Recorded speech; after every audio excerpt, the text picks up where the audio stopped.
Today we saw the first debate between candidates running to be the next president of the United States. And the winner was the guy who didn't actually turn up, Donald Trump, who's getting stronger every time that Democrat prosecutors charge him with some crime alleged.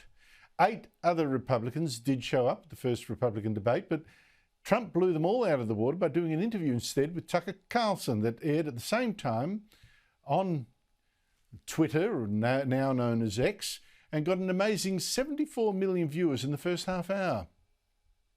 Why aren't you at the Fox News debate? I'm leading by 50 and 60 points. And, some of them are at 1 and 0. And do I sit there, get harassed by people that shouldn't even be running for president? Now, that didn't mean that the debate itself was pointless. It showed that the man touted as Trump's big challenger, Florida Governor Ron DeSantis, said, well, just lacks presidential gravitas. And almost none of the other candidates even dared to say they wouldn't back Trump to be president, even if he is convicted on charges that he tried to steal the last election. If former President Trump is convicted in a court of law, would you still support him as your party's choice? Please raise your hand if you would.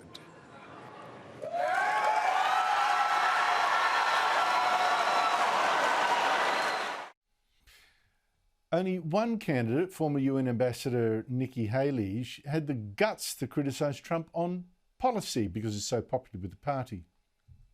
Donald Trump added $8 trillion to our debt, and our kids are never going to forgive us for this. But what we did see in this battle of the also-rans was the rise of Vivek Ramaswamy. He's a health entrepreneur with absolutely zero political experience, but he sure can hit every bullet point of the Republican populist right. God is real. There are 2 genders. Fossil fuels are a requirement for human prosperity. Reverse racism is racism. An open border is not a border. Parents determine the education of their children. Actually, I kind of liked some of those points. But all that made the contest more between him and former Vice President Mike Pence, who's an old-style Republican in a party that might actually now be a little bit radical, moved on from him. And the two repeatedly duked it out. I'm the only person on the stage who isn't bought and paid for, so I can say this. The climate change agenda is a hoax. The climate change agenda is a hoax. And we have to declare independence for it. And the reality is, the anti-carbon agenda is the wet blanket on our economy.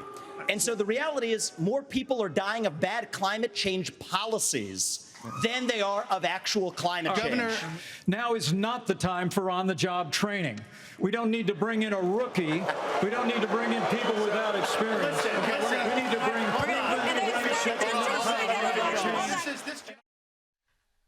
There's a dark side to this debate. Well, maybe it's good because Ramaswamy actually was the only one of the 8 candidates who was so stupid and reckless to say he'd cut off US aid to Ukraine and just let Russia have its way. Thank God for that. Join me for his take on the debate and on Trump's interview with Tucker Carlson is Rick Gates, who was deputy chair of Donald Trump's first and successful campaign to become president.